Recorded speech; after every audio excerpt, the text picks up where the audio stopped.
அடுத்தப்புறமா என்னன்னு பார்க்கலாம். இப்போ பார்த்தீங்கன்னா, எல்லாருமே வந்து வீட்டுக்கு போலாம் அப்படின்னு சொல்லி கிளம்பிட்டு இருக்காங்க இல்லையா? அப்போ வந்து நம்ம தமிழ்ச்செல்வியும் வந்து ஆட்டோ புடிச்சு எல்லாருமே போலாம். அம்மாச்சி எல்லாருமே வந்து ஆட்டோலயே போயிடலாம் அப்படின்ற மாரி கிளம்புறாங்க. அப்போ வந்து நம்ப அங்க இருக்கிற மேம்லாம் பார்த்தீங்கன்னா, தமிழ்ச்செல்விய வந்து விஷ் பண்றாங்க. "உன்னோட பர்சனல் லைஃப்ல எவ்வளோ விஷயம் இருந்தாலும், நீ வந்து விட்டு குடுக்காம பேசின. அது மட்டும் இல்லாம நீ பேசின ஸ்பீச் வந்து எல்லாருக்குமே ஒரு மோட்டிவேட்டா இருந்ததுன்னு" சொல்லிட்டு தமிழ பத்தி ரொம்ப பெருமையா பாராட்டிட்டு இருக்காங்க. "நீ மேலும் வந்து இன்னும் உயர்வா வரணும்" அப்படின்னு சொல்லிட்டு. எல்லாருக்குமே ரொம்ப நன்றி மேம். நீங்க இல்லன்னா நான் இல்ல அப்படின்ற மாரி தமிழ்ச்செல்வி சொல்லிட்டு இருக்காங்க. அப்போ நம்ம அம்மாச்சி என்ன சொல்றாங்கன்னா, "என்னதான் உனக்கு சேது மேல கோவமா இருந்தாலும், நீ எங்க குடும்பத்த பத்தி தப்பா சொல்லிடுவியோன்னு நான் பயத்துல இருந்தேன். ஆனா பரவால்ல, நீ சேதுவ பத்தி நல்ல விதமாவே சொன்ன. எனக்கு ரொம்பவே சந்தோஷமா இருக்கு" அப்படின்னு சொல்லிட்டு பாட்டிம்மா வந்து சொல்லிட்டு இருக்காங்க. உடனே தமிழ் என்ன சொல்றாங்கன்னா, "அவரு முன்னாடி அப்படிதானே என்கிட்ட இருந்தாரு. அவர் தானே என்ன டாக்டருக்கு சேர்த்து விட்டாரு. அவரால தானே நான் எக்ஸாம் எழுதினேன். நான் எதுவும் பொய் சொல்லல. எல்லாமே உண்மையா தான் சொன்னேன். இப்போ நடந்த கசப்பான விஷயத்த வச்சு, செஞ்ச நல்லதெல்லாம் மறக்கக்கூடாதுல்ல. அதனால தான் நான் அப்படி சொன்னேன்" அப்படின்ற மாரி தமிழ் வந்து பாட்டிம்மா கிட்ட சொல்லிட்டு இருக்காங்க. உடனே வந்து அத கேட்குற எல்லாருமே வந்து ரொம்பவே சந்தோஷப்படுறாங்க. என்னதான் நம்ம தமிழ் வந்து கோவமா இருந்தாலும், அவ கரெக்ட்டா தான் நடந்துக்கிறா அப்படின்ற மாரி பாட்டிம்மாலாம் யோசிக்கிறாங்க. ஆட்டோ புடிச்சு எல்லாரும் வீட்டுக்கு போயிடலாம் அப்படின்னு சொல்லிட்டு எல்லாருமே கிளம்பி போயிட்டுருக்காங்க. இன்னொரு சைட் பார்த்தீங்கன்னா, சேது வந்து அவங்க ரூமுக்கு போயிட்டு குழந்தைய வந்து கொஞ்சிட்டு இருக்காரு. அப்போ வந்து ரொம்பவே ஃபீல் பண்ணிட்டு இருக்காரு. உடனே ஐஸ்வர்யா வந்து, "அதான் குழந்தை புட்டி பால் குடிக்க பழகிட்டான்ல, நீங்க ஏன் ஃபீல் பண்றீங்க மாமா?" அப்படின்னு சொல்லி கேட்குறாங்க. "அது இல்ல ஐஷு, 2 நாள் இல்ல, 1 வாரமா நம்ம அங்க தானே இருந்தோம். 2 குழந்தைங்களும் ஒண்ணா இருந்துச்சு. நானும் மீனாட்சி கூட இருந்தேன். இப்ப தனித்தனியா குழந்தைங்க இருக்கிறது எனக்கு ரொம்பவே கஷ்டமா இருக்கு" அப்படின்னு சொல்லிட்டு சேது வந்து ரொம்பவே ஃபீல் பண்ணி ஐஸ்வர்யா கிட்ட பேசிட்டு இருக்காங்க. அதுக்கு ஐஸ்வர்யா என்ன சொல்றாங்கன்னா, "எனக்கு புரியுது மாமா. ஆனா எதையும் மாத்த முடியாதுல்ல. இப்போதைக்கு 2 குழந்தைங்களும் மாறி மாறி உங்ககிட்ட இருக்கிறதே பெரிய விஷயம் தானே" அப்படின்ற மாரி, "அத நினைச்சு சந்தோஷப்படுங்க" அப்படின்ற மாரி ஐஸ்வர்யா வந்து பேசிட்டு இருக்காங்க. "சரி ஐசு, எனக்கு வந்து அங்க போனதுனால நெறைய வேலை வந்து பெண்டிங்கா இருக்கு. கட்சி இதுவா நான் வெளிய போ வேண்டிய வேலை இருக்கு. நீ வந்து அழகர பார்த்துக்கிறியா? நான் போயிட்டு வரவா?" அப்படின்னு சொல்லிட்டு நம்ம சேது வந்து கிளம்புறாங்க. உடனே ஐஸ்வர்யா வந்து, "நீங்க போயிட்டு வாங்க மாமா, நான் பார்த்துக்கிறேன்" அப்படின்னு சொல்லிட்டு குழந்தைக்கு பால் கொடுத்துக்கிட்டு, குழந்தை கூட ரொம்ப பாசமாவே ஐஸ்வர்யா வந்து பழகிட்டு இருக்காங்க. உடனே ஈஸ்வரி வராங்க. ஈஸ்வரி வந்து, "என்ன இவ உண்மையான தாயாவே மாறிட்டா போலயே" அப்படின்ற மாரி ஐஸ்வர்யா கிட்ட பேசுறாங்க. அப்போ ஐஸ்வர்யா என்ன சொல்றாங்கன்னா, "நம்ம நினைக்கிற மாரி இல்ல தமிழு. அவ ரொம்ப நல்லவளா தான் இருக்கா. அது மட்டும் இல்லாம, நான் யாரோ தானே எனக்கு விருந்தெல்லாம் வச்சாங்க. எனக்கு அதெல்லாம் பார்க்கும்போது ரொம்பவே கஷ்டமா இருக்கு. நம்ம தமிழ் குரல்ல பேசிட்டோமே அப்படின்னு நினச்சு ரொம்பவே ஃபீல் பண்றேன்" அப்படின்னு சொல்லிட்டு இத பத்தி பேசிட்டு இருக்கும்போது, ஈஸ்வரிலாம் என்ன சொல்றாங்கன்னா, ஈஸ்வரி, சித்ரா எல்லாரும் என்ன சொல்றாங்கன்னா, "வெளிய சவுண்டு போட்டு பேசாத. நம்ம தான் இந்த வேலைய பண்ணோம்னு தெரிஞ்சா அவ்வளதான். நம்மள உண்டு இல்லைன்னு பண்ணிடுவாங்க. அது மட்டும் இல்லாம நீ நினைக்கிற மாரி அவ நல்லவ கிடையாது. உன்கிட்ட அப்படி நடிச்சிருப்பா. நம்ப கூடிய சீக்கிரம் பார்த்தீங்கன்னா, நீ சேது கூட வாழ்க்கைய ஆரம்பிச்சா மட்டும் தான் உன் வீட்டு வாரிசு வந்து இந்த வீட்ல வளரும். ஸோ இந்த உன் வாரிசு தான் இந்த வீட்டோட வாரிசா இருக்கணும். தமிழ்ச்செல்வியோட வாரிசு இருக்கக்கூடாது" அப்படின்ற மாரி ஈஸ்வரி வந்து ஐஸ்வர்யாவுக்கு சொல்லிக் குடுக்குறாங்க. இதெல்லாம் ஐஸ்வர்யா யோசிச்சுட்டு இருக்காங்க. அதுக்கப்புறம் நம்ம தாமரையும், தாமரையோட அம்மாவும் பார்த்தீங்கன்னா, ஐஸ்வர்யா வந்து வெறுப்பேத்திட்டு இருக்காங்க. "என்ன குழந்தைக்கு ஆய வேலைலாம் பார்க்குற போல" அப்படின்ற மாரி வெறுப்பேத்திட்டு இருக்காங்க.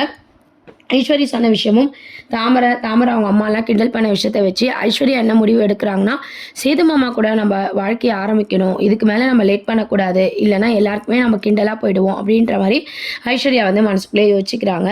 அதுக்கப்புறம் நம்ம பொறந்த நாள்லேருந்து நம்ம வாழ்க்கைய புதுசா ஆரம்பிக்கணும். மாமா என்ன சஸ்பென்ஸ் பண்றாருன்னு பார்ப்போம் அப்படின்ற மாரி அவங்களோட பொறந்த நாளுக்கு நம்ம சேதுபதி என்ன மாதிரியான கிஃப்ட் குடுக்க போறாங்க அப்படின்னு சொல்லிட்டு ரொம்ப ஆர்வமா பார்த்தீங்கன்னா, ஐஸ்வர்யா வந்து வெயிட் பண்ணிட்டு இருக்காங்க. எப்படிலாம் அவர் விஷ் பண்ண போறாரு அப்படின்னு சொல்லி ரொம்ப ஆசையா சேதுக்காக பார்த்தீங்கன்னா, ஐஸ்வர்யா வெயிட் பண்ற மாரி காமிச்சிருப்பாங்க.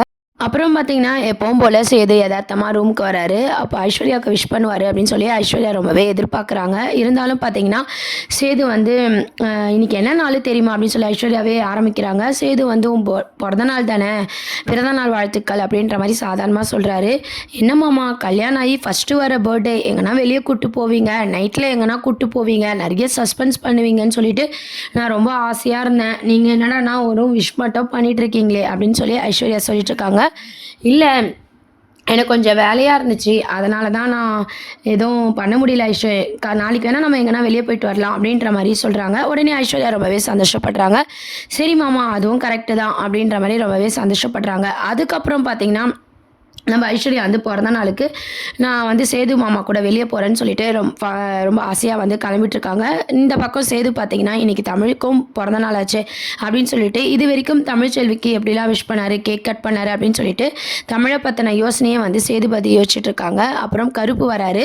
என்ன மாப்பிள்ள என்ன யோசிச்சுட்டு இருக்க, தமிழுக்கும் இன்றைக்கி பிறந்த நாளுன்னு யோசிக்கிறியா அப்படின்ற மாதிரி கரெக்டாக கேட்குறாரு. உடனே சேது வந்து அப்படிலாம் இல்லையே அப்படின்னு சொல்லி சமாளிக்கிறாங்க.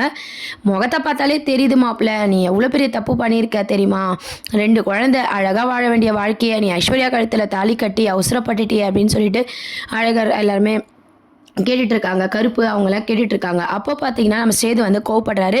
அவளை வந்து எங்கள் அப்பாவுக்கு எவ்வளோ பெரிய துரோகம் பண்ணியிருக்கா, நம்ம குடும்பத்தையே வந்து போலீஸ் ஸ்டேஷனில் கொண்டு போய் நிறுத்தியிருக்கா, அவளை பற்றி பேசாதீங்க அப்படின்னு சொல்லி சேது வந்து கோவப்படுறாரு. உடனே தமிழ் தான் அந்த விஷயத்த பண்ணலைன்னு சொல்கிறாள், நீ ஏன் அதை பற்றி யோசிக்கக்கூடாது, அதை விட்டுட்டு நீ தமிழ் மேலேயே சந்தேகப்படுறது தப்பு சொல்கிறதெல்லாம் நியாயமா மாப்பிள்ள அப்படின்னு சொல்லிட்டு கருப்பு வந்து சொல்லிட்டு இருக்காரு.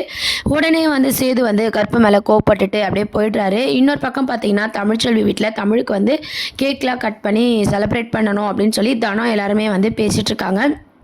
அப்போ தமிழ்ச்செல்வி ஆசையாக என்ன கேட்குறாங்கன்னா, அவங்க பிறந்த நாள் அன்றைக்கி அவங்க 2 குழந்தைங்களும் அவங்க கூட இருக்கணும்னு சொல்லி ரொம்பவே ஆசைப்படுறாங்க.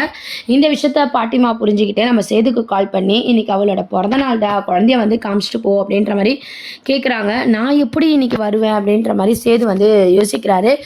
இதில் என்ன தப்பு இருக்குது, அதான் குழந்தை உங்ககிட்ட இருக்குல்ல, அழகரை வந்து காமிச்சிட்டு போ, இது நியாயமான ஆசை தானே அப்படின்னு சொல்லி பாட்டிமா சேதுக்கு கால் பண்ணி பேசுகிறாங்க. உடனே சரி நான் குழந்தைய கூட்டிகிட்டு வரேன் அப்படின்னு சொல்லி சேதுவும் பார்த்தீங்கன்னா குழந்தைய கூட்டிகிட்டு தமிழ்ச்செல்வி வீட்டுக்கு கிளம்புறாரு. ஐஸ்வர்யா இங்கே வெளியே போகிறதுக்காக ட்ரெஸ்லாம் பண்ணிவிட்டு வெயிட் பண்ணிகிட்டு இருக்காங்க. அப்போ பார்த்தீங்கன்னா நம்ம சேது வந்து இந்த மாதிரி நான் குழந்தைய காமிச்சிட்டு வரேன் அப்படின்ற மாதிரி கிளம்புறாங்க. உடனே ஐஸ்வர்யா வந்து நம்ம வெளியே போகலான்னு சொல்லியிருந்தீங்களே மாமா, கிளம்பலாமான்னு கேட்குறாங்க. இரு நான் ஒரு வேலையாக போகிறேன், போயிட்டு வந்து உன்னை கூப்பிட்டு போகிறேன் அப்படின்னு சொல்லிட்டு நம்ம அழகரை கூட்டிகிட்டு பார்த்தீங்கன்னா சேது வந்து கிளம்புறாரு தமிழ்ச்செல்வி வீட்டுக்கு. அங்கே போய் நம்ம அழகரை வந்து கொடுக்குறாங்க. 2 குழந்தைங்களோட பார்த்தீங்கன்னா தமிழ்ச்செல்வி கேக்லாம் கட் பண்ணி ரொம்ப சந்தோஷமாக இருக்காங்க. சேதுக்கு என்ன பண்ணுறதுனே தெரியல. இந்த நம்ம தமிழ் மைக்கில் பேசினதெல்லாம் யோசிச்சு பார்த்து இதுக்கு முன்னாடி நம்ம தமிழுக்கு சேது விஷ் பண்ணதெல்லாம் நினச்சி பார்க்குறாரு. அதனால் பிறந்தநாள் வாழ்த்துக்கள் அப்படின்ற மாதிரி தமிழுக்கு வந்து விஷ் பண்ணுறாங்க. உடனே வந்து இதெல்லாம் கேட்டு தமிழுக்கு கோவமே இருந்தாலும் பார்த்தீங்கன்னா தேங்க்ஸ் அப்படின்ற மாதிரி சொல்லிட்டு போய்ட்றாங்க. எப்படி இருக்க வேண்டிய குடும்பம் இப்படி ஆயிடுச்சு அப்படின்ற மாதிரி பாட்டிமா தனம் எல்லாருமே வந்து யோசிச்சுட்டு இருக்காங்க. அப்போ பார்த்தீங்கன்னா சேது கிட்ட தனியாக நம்ம தனம் வந்து பேசுகிறாங்க. எங்கள் அக்கா அந்த தப்பை செய்யவே இல்லைன்னு சொல்கிறா மாமா, எங்கள் அப்பா வந்து எங்கள் அக்கா கால் பண்ணதா சொல்கிறாங்க, அது ஏன் அக்கா மாதிரி வேறு யாருனா பண்ணியிருக்கக்கூடாதுன்னு சொல்லிட்டு கருப்பு நம்ம சேதுக்கிட்ட சொன்ன விஷயத்தையே தனமும் பார்த்தீங்கன்னா சேதுக்கிட்ட சொல்கிறாங்க. உடனே வந்து சேது வந்து யோசிக்க ஆரம்பிக்கிறாரு. ஃபஸ்ட்டு கோவப்பட்டாலும் ஏன் இத்தனை பேர் சொல்கிறாங்க, ஏன் தமிழ்ச்செல்வி சொன்னது எந்த அளவுக்கு உண்மை நம்ம கண்டுபிடிக்கணும், ஏன்னா நம்ம பாட்டுன்னு கோவப்படக்கூடாது அப்படின்ற மாதிரி சேதுவும் வந்து யோசிக்க ஆரம்பிக்கிறாரு. சரி என்னன்னு கண்டுபிடிப்போம் அப்படின்ற மாதிரி யோசிக்கிறாரு. இதெல்லாம் தான் அடுத்த ட்ராக்காக வந்து கொண்டு வராங்க. இப்போ அடுத்து சீரியல் பார்த்தீங்கன்னா 2 பேரோட பர்த்டே செலிப்ரேஷனில் ஐஸ்வர்யா வந்து எப்படி வந்து வெயிட் பண்ணி ஏமாற போகிறாங்க, தமிழ் வந்து 2 குழந்தைங்களோட பர்த்டே செலிப்ரேஷன் பண்ணுறாங்க. ஸோ இதெல்லாம் தான் அடுத்த அப்கமிங் ப்ரோமோவாக இருக்குது. இதை பற்றி உங்கள் கருத்துக்களை கீழே கமெண்ட் செக்ஷன் சொல்லி சேனலை சப்ஸ்கிரைப் பண்ணுங்கள். தேங்க்யூ.